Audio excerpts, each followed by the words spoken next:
नमस्कार माऊली. चला ज्ञानेश्वरीच्या सहवासात. ज्ञानेश्वरी अध्याय 8 मधील ओवी 15 ते ओवी 23च्या सहवासामध्ये आपण जाऊया.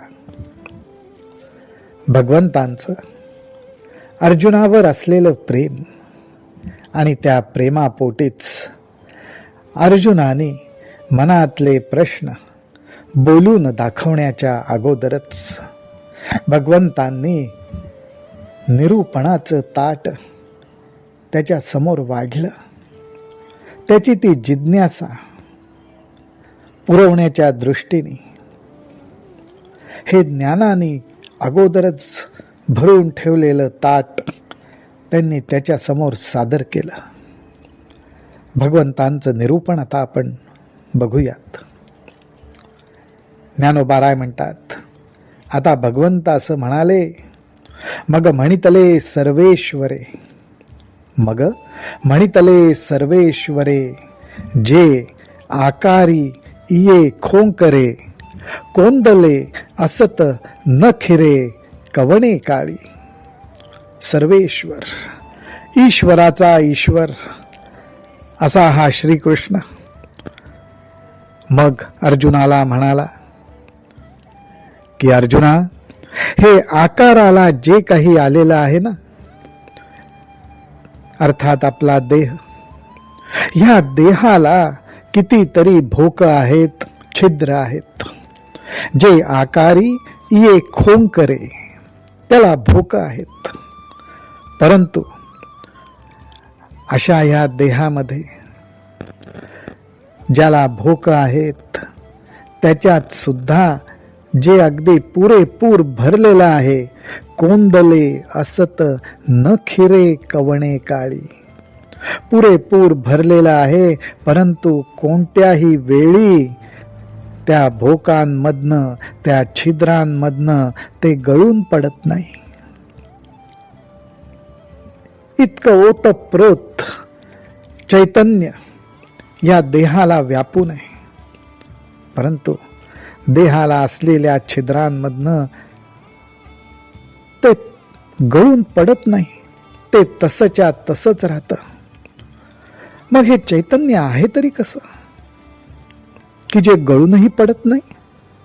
एरवी सपूरपण तयाचे पाहावे, तरी शून्यची नव्हे स्वभावे, वरी गगनाचे नि पालवे गाळूनी घेतले. अहो, त्याचं व्यापकपण बघायला जावं तर सर्वत्र लहान मोठ्या सर्व गोष्टींमध्ये तेच तर एक सर्व भरून राहिलेलं आहे. परंतु आपल्याला ते दिसत नाही. त्यामुळे जणू काही ते इतके सूक्ष्म आहे, शून्यच आहे, कारण दृष्टीसच पडत नाही. एरवी सपूरपण तयाचे पहावे, तरी शून्यची नव्हे स्वभावे. जणू इतकं ते सूक्ष्म आहे, परंतु तेच तर सगळीकडे ओतप्रोत भरलेलं आहे. मग त्याला शून्य तरी कसं म्हणावं? मग शून्य नाही, मग ते आपल्याला स्थूल रूपाने जाणवतं का? तर तसंही नाही. कारण का? वरी गगनाचे नि पालवे गाळून घेतले. अहो, जर काही गाळून घ्यायची वेळ आली तर आकाशाच्या गाळणीतनं सुद्धा ते गाळून घेतलं जाऊ शकतं. याचाच अर्थ आकाशासारखं नाही, तर आकाशापेक्षाही तरल आणि सूक्ष्म आहे, असं हे चैतन्य आहे. माऊली हो, बघा, ह्या चैतन्याबाबतीत स्वतः भगवंत काय सांगतात? तर ओतप्रोत सगळीकडे भरलेला आहे, ह्या देहामध्ये सुद्धा भरलेला आहे. आणि जर एखादी गोष्ट ओतप्रोत भरलेली असेल, उदाहरणच आपण घेतलं, समजा एखाद्या घटामध्ये पाणी ओतप्रोत भरलेलं असेल, पण त्या घटाला 1-2 जरी छोटी सूक्ष्म छिद्र असतील तर त्याच्यातून झिरपत ते पाणी कधीच गळून जाईल. या देहालाही छिद्र आहेत. या देहातही ते ओतप्रोत भरलेलं आहे, परंतु ते गळत नाही. आणि त्याच्या उलट जर गाळून घ्यायची वेळ आली तर आकाशाच्या चाळणीतनही ज्याला गाळून घेता येईल इतकं ते तरल आहे, सूक्ष्म आहे. जे ऐसेही परी विरुळे, ये विज्ञानाची ये खोळे, हालवलेही न गळे ते परब्रह्म. आपला जो अनुभव आहे तो विज्ञानाशी आहे. अर्थात जे आकाराला आलेला आहे, ज्याला काहीतरी नाव आहे, अर्थात जे दृश्य आहे, दृश्यामध्ये जे काही आपल्याला दिसतंय, ज्याचा आपल्याला अनुभव येतोय ते विज्ञान. त्या विज्ञानाला सुद्धा जे व्यापून आहे आणि त्या विज्ञानामध्ये सुद्धा जे आहे, पण आपल्या अनुभवाला येणारी गोष्ट म्हणजे विज्ञान, भौतिक गोष्टी. मग त्याच्यात ते कुठं आहे? म्हणून ही विज्ञान रूपी खोळ जर का हलवून पाहिली तर खूप हलवल्यामुळे सुद्धा त्याच्यातून ते गळून पडतं असं नाही. असं हे जे काही विलक्षण चैतन्य तत्व आहे ते परब्रह्म. असं ह्या परब्रह्माबद्दल भगवंत सांगतायत. पुढे ते म्हणतात, आणि आकाराचे निजालेपणे जन्मधर्मा ते नेणे, आकार लोपी निमणे नाही कही. अहो, आकार उत्पन्न झाला आणि मग त्या आकारामध्ये ते ओतप्रोत भरलं गेलं. ह्याचा अर्थ आकारामुळे ते सुद्धा प्रगट झालं असं नाही, आकारामुळे ते प्रगट होतं असं नाही. ह्याचाच अर्थ आकार नाहीसा झाला म्हणून ते नाहीसं होतं असंही नाही. ते फक्त आकाराला व्यापून असतं, आकाराच्या आत बाहेर असतं, पण आकाराच्या असण्यामुळे ते आहे असं नाही आणि आकाराच्या नसण्यामुळे ते नाहीसं होतं असंही नाही. असं हे विलक्षण आहे. ऐशिया आपुलियाची सहज स्थिती, जया ब्रह्माची नित्यता सती, तया नाम सुभद्रापती अध्यात्मगा. भगवंतांनी परब्रह्म कसं आहे ते सांगितलं. आता अध्यात्म म्हणजे काय आहे ते सांगतायत. ते म्हणतात, ह्या परब्रह्माची, ह्या ब्रह्माची अशी जी आपल्या स्वतःपाशीच असलेली सहज स्थिती आहे, अर्थात कुठल्याही वस्तूच्या आकाराला येण्यामुळे ते आहे आणि आकार लोप पावल्यामुळे ते नाही असं नाही, तर आपल्या ठिकाणी जे सहजपणे सदा आहेच त्याच्या सहज असण्याचंच नाव सुभद्रापती म्हणजे अर्जुना अध्यात्म आहे. त्यालाच अध्यात्म म्हणतात.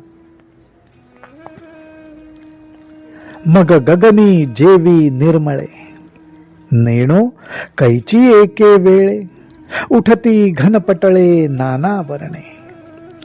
इथे गगनाचं अर्थात आकाशाचं उदाहरण घेतलंय. आकाश कसं आहे? स्वभावता निर्मळ आहे. आकाश स्वभावता निर्मळ आहे, त्याच्यात ढग नाहीत. ढगांचं असणं किंवा नसणं आकाशाला सारखंच आहे. आकाश आपल्यापाशी आकाशाच्या स्वरूपात सतत आहेच, निर्मळ आहे, तरल आहे. परंतु त्या आकाशामध्ये ज्याप्रमाणे अचानक वेगवेगळ्या आकाराचे, वेगवेगळ्या रंगाचे ढगांचे समुदाय उत्पन्न होतात, ते कसे उत्पन्न होतात काही कळत नाही. नेणो कैची एके वेळे, उठती घनपटळे नाना वर्णे. वेगवेगळ्या आकाराची, वेगवेगळ्या रंगांची, वेगवेगळ्या रूपांची कशी उत्पन्न होतात कळत नाही. तैसे अमूर्ती तिये विशुद्धे महदादी भूतबेधे ब्रह्मांडाचे बांधे होची लागते. त्या आकाशासारखं जणू काही असं हे जे ब्रह्मतत्व आहे तेही अमूर्त आहे, त्यालाही कुठला आकार नाही आणि ते परमशुद्ध आहे. पण ह्या परब्रह्माच्या ठिकाणी आकाशात जसे अचानक मेघ प्रगट होतात त्याप्रमाणेच ह्या परब्रह्माच्या ठिकाणी अनेक भूतसृष्टी निर्माण होते, वेगवेगळ्या प्रकारची, आणि ती ह्या ब्रह्मानेच व्यापलेली असल्यामुळे जणू काही ही भूतसृष्टी ब्रह्मांडाचाच आकार घेते. ब्रह्मांडाचे बांधे होची लागते. वेगवेगळे ब्रह्मांडाचे आकार प्रगट होतात, जसे आकाशामध्ये वेगवेगळे ढग प्रगट होतात. पण ह्या भूतसृष्टीच्या आकाराला येण्यामुळे हे ब्रह्म आकाराला येतं असं नाही, तर ब्रह्माच्या आधारावरच ही भूतसृष्टी प्रगट होते. पै निर्विकल्पाची बरडी फुटे आदि संकल्पाची विरुढी, आणि ते सवेंची मोडोनी ये ढोंडी ब्रह्मगोळकांच्या. भगवंत म्हणतात निर्विकल्प रूपी बरड जमीन आहे, म्हणजे ज्या जमिनीमध्ये काही उगवणार नाही, काही उगवणं काही प्रगट होणं शक्यच नसतं, अशा जमिनीला ती जमीन असली तरी बरड म्हटलं जातं. त्याच्यात काही उगवत नाही. अशी ही काहीच न उगवणारी जमीन म्हणजे काय, तर निर्विकल्प अवस्था, ज्या ठिकाणी कुठला विकल्पच नाही, कुठला विचारच नाही, परंतु त्या ठिकाणी फुटे आदि संकल्पाची विरुढी. परंतु अशा ह्या निर्विकल्प रूपी बरड जमिनीत आदि संकल्पाचा एक अंकुर फुटतो, आणि तो अंकुर फुटल्या बरोबर ती जमीन ब्रह्मांड रूपी आकाराने भरून जाते. हा एक विलक्षण भाग भगवंत इथे सांगतात. मुळात जमीन निर्विकल्प, त्या ठिकाणी काही उगवणं शक्य नाही, पण तिथे आदि संकल्प, म्हणजे हा सगळा भासच आहे. परंतु हा संकल्प उमटतो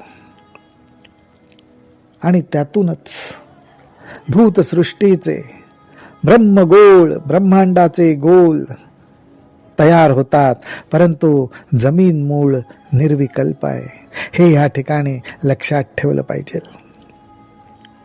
परब्रह्माहून दुसरं काही वेगळं नसल्यामुळे त्या ठिकाणी जरी का भास होणारी भूतसृष्टी प्रगट झाली तरी सुद्धा ती ह्या ब्रह्मतत्वाला धरूनच आहे, हेही लक्षात ठेवलं पाहिजे. तया एकैकाचे भीतरी पाहिजे तव बीजाचाची भरिला देखिजे. तया एकैकाचे भीतरी पाहिजे तव बीजाचाची भरिला देखिजे. माझी होतिया जातिया नेणिजे लेख जीवा.